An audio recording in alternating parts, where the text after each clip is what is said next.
Every child attending a government school is entitled to school uniform assistance under the Ministry of Education's annual school uniform program, which is intended to reduce financial burden on families.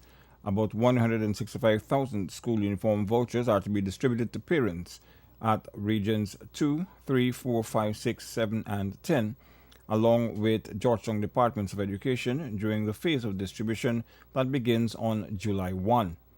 The Ministry of Amerindian Affairs will be responsible for regions 1, 8, and 9. We've worked with stores. You will know them because this program has happened for many years now. And you can take your voucher there and shop at these stores. And I'm very pleased to see that some stores have been giving deals. If you shop with your voucher here, you'll get a free umbrella or a free pencil case, something, a nice little deal for those parents. And those stores are good corporate citizens, and I'd like to say thank you and congratulations from our behalf, congratulations for stepping up, for being a good citizen. But there are some stores too that have gotten vague reports, because if we ever get a concrete report, we will deal with them, who raise their prices so that when you go in with your $1,500 voucher, where before it could buy a shirt and pants, now it could only buy a shirt and a pair of socks. And if I find any store doing that, we will take them off the list and deal with them condignly, and we will publicly expose them. On the coastline, that assistance is administered by the Ministry of Education and given by way of a voucher that is used to make purchases at accredited stores, whilst in the hinterland, fabric is being given to various women's groups in respective villages for sewing of uniforms. Parents, guardians, and secondary school students with a national identification card are able to uplift vouchers. I'm very happy that I'm collecting my school voucher now because I want to shop early, avoid the rush. So it's going to be a lot helpful because it's three children, so maybe I can join up three together, buy for one, and then spend my own money for buy for the other two. So yeah, I'm very happy, and I'm glad that the minister came today and addressed certain issues and these things. So yeah, I'm quite happy. I know it will be beneficial for my child, so I could always purchase something for him. So I would like to thank the government and the Minister of Education, Perimani Chan. I think she's doing a wonderful job. Government is committed to continuing implementing programs aimed at improving students' attendance, providing them with a better opportunity to complete school and receive a sound education, thereby empowering them to make meaningful contributions to society. Apart from the uniform program, the administration, in an effort to increase enrollment and attendance rates as well as reduce the dropout rate, introduced a new initiative which will see every nursery, primary, and secondary age child in the government schooling system being able to benefit from a $10,000 cash grant. This is expected to be available from September.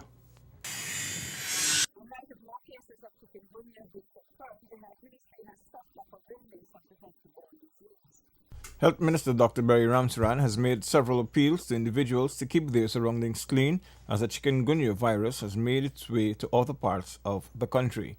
The disease is now made its way to other areas such as West Berbice, Maheka, Maikoni, Ithaca, North Ruimveldt, in Georgetown, and Crane.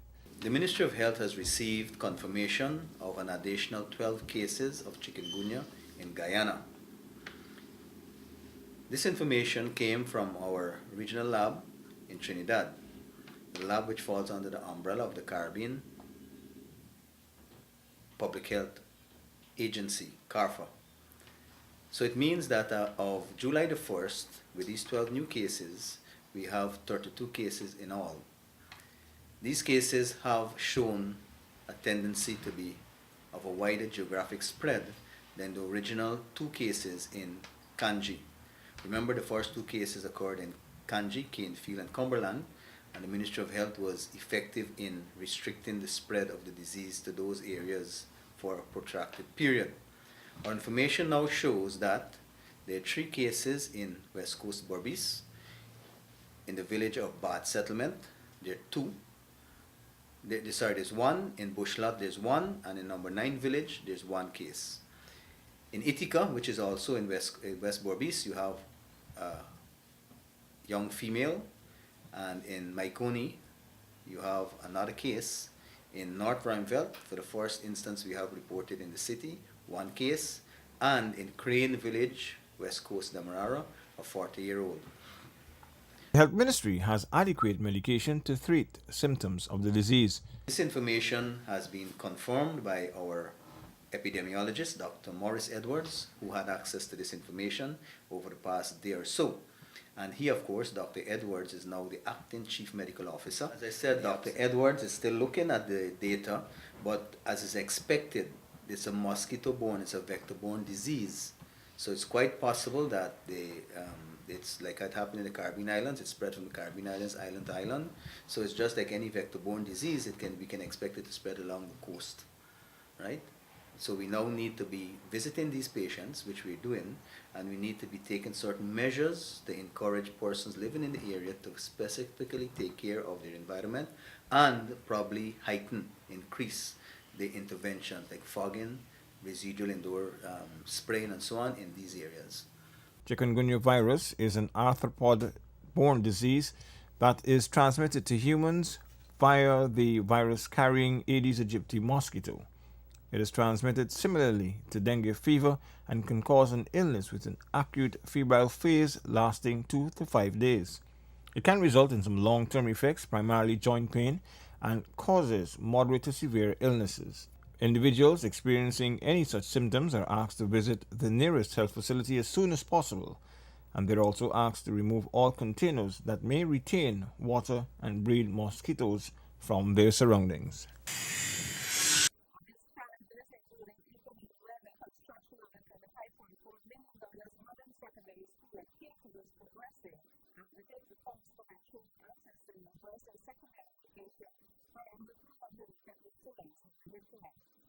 The new school, which has been under construction for just over a year, remains on budget.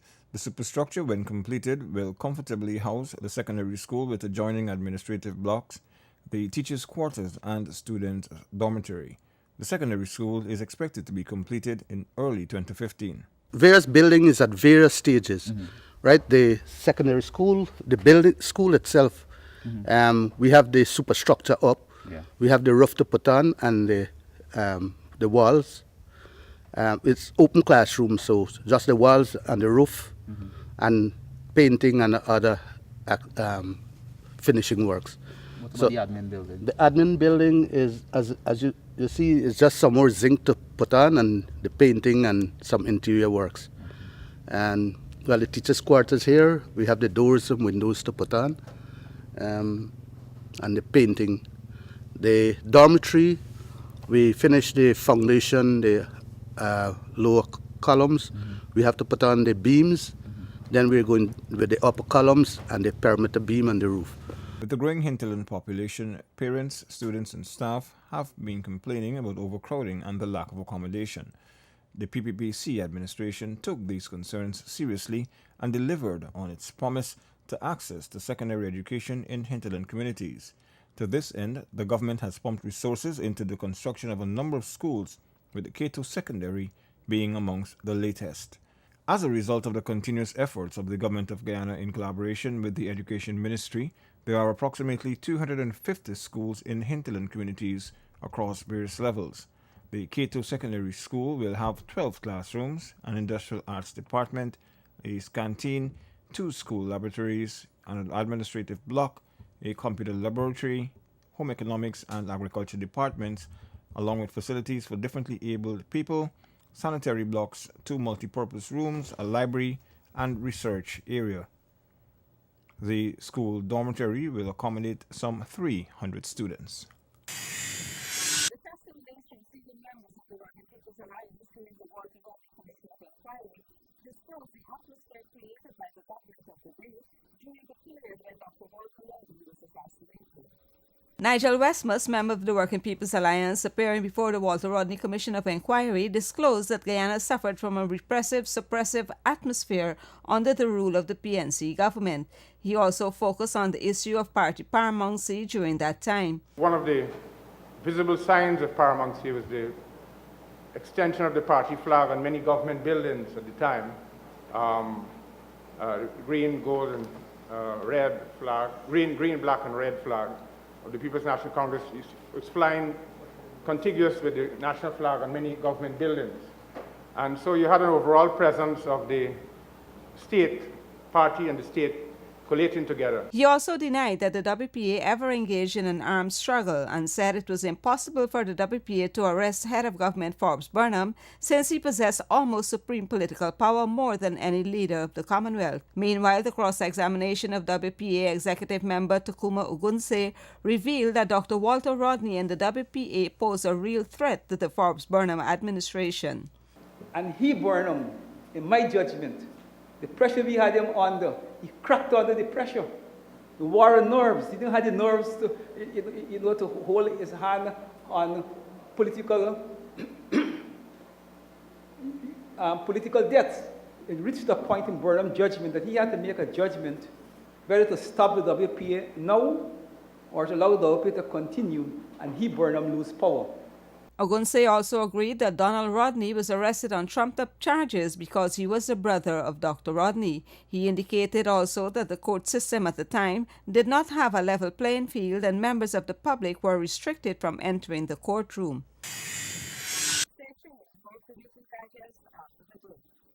In an effort to respond more promptly to citizens, the Home Affairs Ministry has launched an online crime reporting system which allows citizens who possess or have access to cell phones, computers, or other devices with internet connections to report criminal activities. Citizens can get instant access to security personnel on BlackBerry Messenger via 280-4E429. Reports of corruption can also be made on www.ipaidthebribe.com. These reports can be made anonymously. By cutting the administrative arm of the Office of the President's funding, the allocation for the provision of the Head of State Security has been removed. This action can compromise the security of President Donald Ramotar. This move sets a dangerous precedent and is unacceptable for any head of state, government, or right-thinking people of a democratic nation. Ghana is set to achieve the goal set by the United Nations Children's Fund UNICEF of universal birth registration by 2050. The General Register Office has launched an intensive campaign. It has decentralized its services to specifically cater to the needs of residents living in the interior location. Bedside registration is also done in several public hospitals. There are now 200 registration centers operating in the 10 regions. Citizens are urged to ensure that all births are registered. The opposition's disapproval of monies for the Office of the President has affected several agencies such as the Civil Defense Commission. This agency deals with managing and assisting persons and communities affected by disasters, natural and man-made. The move to disapprove funding for the CDC means that if any disaster were to occur, the government would not be able to provide any assistance to those in need. Government has fulfilled its promise to Santa Rosa Village as the new village is provided to aid in the village governance efforts to bring their needs. The Ministry of Amerindian Affairs continues to support the development of Amerindian villages, especially in providing the wherewithal for movement of goods and people. The community of Santa Rosa Region 1 received recently from Minister of Amerindian Affairs Pauline Sakai a new Toyota Hilux pickup valued $4.7 million. We are very happy that we are able to fulfill the request because the requests will meet the needs of improved transportation with respect to administering and governance of the Amerindian village, which is one of the largest villages in Region 1. I'm told that the population is about 12,000 residents and they have more than 9 satellites. 9? Is it 9? 11 satellites. It will be used not only for improving administrative activities of the village council, but it will serve to assist in emergencies and also the various sectors and satellites as it becomes necessary. So I am, as I say, I'm very happy on behalf of the government to make this level of contribution to the development of the Santa Rosa Amerindian village. The vehicle, which will aid in the movement of goods and allow for other community services, was the ministry's fulfillment of a request by the Santa Rosa Village Council on the occasion of the 2013 National Touche House Council meeting. Santa Rosa, being the largest Amerindian village in this country, really require a vehicle to assist the village council in visiting and implementing their duties more effective. This has been a long call that the villagers had wanted, and I decided to make representation to the Ministry of Amerindian Affairs And we're thankful today that it is now ready for us. Santa Rosa is the largest Amerindian village in Guyana with a population of over 12,000 people residing in 11 satellites. Through government's intervention, developments in the community have been significant, and the provision of the vehicle was just another manifestation of the government's continued investment in the lives of the indigenous people. The country's first hospitality institute, for which $4 million was made available with the 14th national budget, is currently in its design phase. This phase is scheduled to be completed within the next month. The Institute's one-of-a-kind curriculum will offer certificate, diploma, associate degree, and degree courses in hospitality, and is part of the government's thrust to build capacity within the tourism sector, which is still in a fledgling stage. Speaking at a recent press conference, Director of the Guyana Tourism Authority, Indranath Harrelsing, described this initiative as a major foundation step as the country continues to strive to expand the industry. It will offer certificate, diploma, associate degree, and degree courses in hospitality. This is an effort to build capacity for the sector, and that's another major infrastructure or foundational plank as we strive to expand the industry and the sector. Additionally, the Hospitality Institute will help local businesses become more competitive and be better prepared to offer world-class service and, by extension, a world-class Guyanese experience. There's a serious investment in training and capacity building. So a variety of courses will be offered. It will carry state-of-the-art kitchen, some hotel rooms. So it will be amazing for our hotel sector. Currently, the University of Guyana offers a degree program in tourism. This would be the first institute that will be offering hospitality training. And remember, there is a vast difference between just tourism and hospitality. And if there is anything anyone wants when they're going anywhere, it's hospitality. As the sector continues to grow, this institute will ensure the creation of more jobs. Over the last 10 years, there has been an exponential increase in visitor arrivals in the country. In 2013, Guyana was named one of 3 countries in the Caribbean to record a double-digit growth, with a 13.3% increase in arrivals. There was an average of 2,630 tourists per month. As of May this year, a 9.6% increase was recorded over that of the previous year, and a 28.8% increase in April. Meanwhile, for the month of June, arrivals were recorded at 14,601. Tourism is one of the sectors in which Guyana has a strong comparative advantage given its vast and diverse endowment of nature, geographical location, and the advantage of a large market in the diaspora. The Guyana Police Force recently welcomed an additional workforce of 161 officers, some of whom completed their final training courses, while others accomplished the recruit course. The probationer's final course and the conversion course and the basic recruit courses commenced 6 months ago. It entailed rigorous training and a series of lectures that addressed issues of police duties and procedures in keeping with the laws of Guyana, the force's standing orders, domestic violence, child abuse, common law principles and practices, human rights and policing, and community-oriented policing. You have all passed the enlistment segments, survived the physical and mental training of the Felix Austin Police College life, sacrificed a lot over the last 6 months or so, and successfully arrived at this moment of your life. You have worked hard, and now at the launching of a new career. Don't throw it away by forgetting the rules and procedures, and most importantly, your oath of office. From this point onwards, you will be in the public eye. Every action you take will be subject to scrutiny. It is just a fact of life from now on.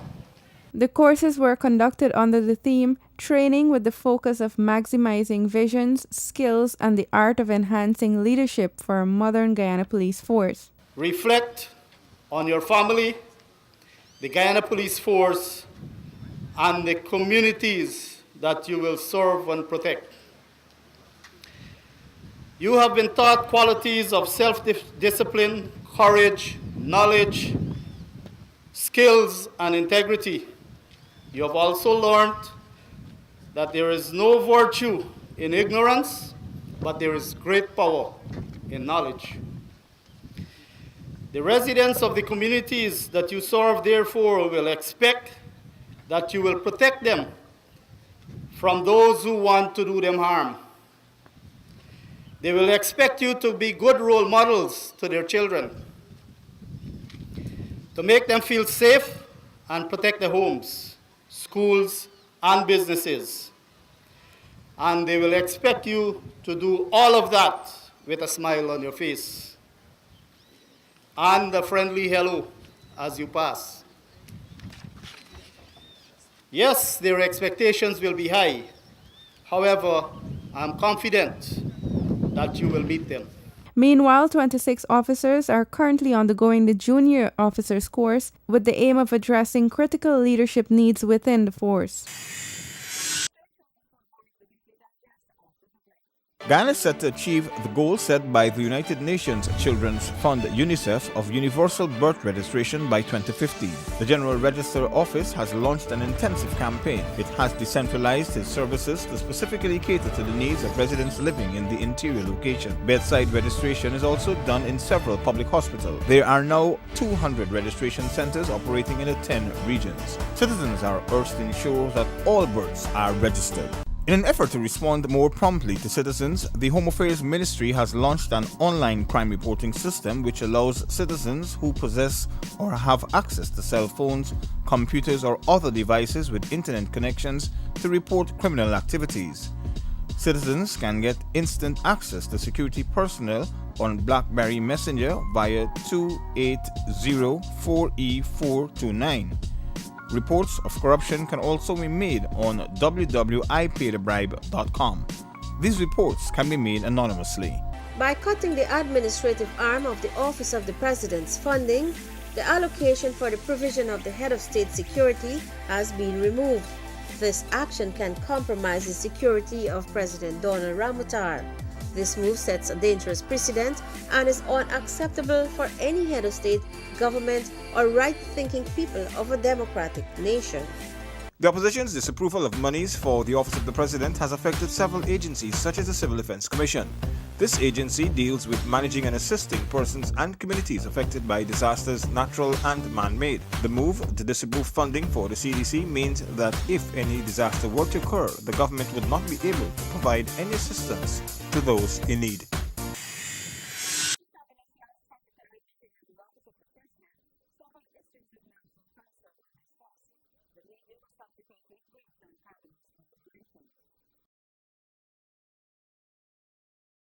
Government has stated that the effort of the parliamentary opposition against the anti-money laundering legislation has failed.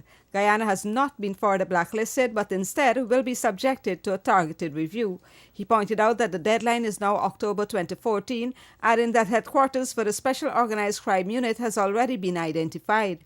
Dr. Luncheon also stated that regarding the actions of U.S. Ambassador to Guyana Brent Hart, the administration felt a need for immediate action and that the annual July 4th ritual provided the ideal opportunity. Minister Priya Manikchand, an attorney of law by training, relying on Article 37 of the Constitution of Guyana, delivered a legitimate blast, a feral blast, in response to the U.S. ambassador. He added that the administration would have an engagement with the entire diplomatic corps to make their views clear. The HPS also responded to questions on the awarding of contracts for the upgrade of the East Coast Demerara Public Road, with the media house Kaieteur News implying that the award was not properly done. If I am here, building roads in the country, surely it can be much easier for me to mobilize, and my costs for starting up would be infinitesimally lower than a man who won't do nothing about building roads. He got to start from scratch. Regarding the cuts to the 2014 national budget and its restoration and the response of the parliamentary opposition, Dr. Luncheon stated that the next sitting of Parliament will demonstrate how the situation is dealt with, adding that the Constitution provides a way to deal with it. What is the opposition going to do? Well, I think they could move to amend the Constitution. They can move to amend the Constitution and remove a constitutional prescription to deal with the situation that they have willingly created. They can do that. 2/3 the majority is needed to have that done. That's the catch. The next sitting of the National Assembly will take place on July 9, 2014.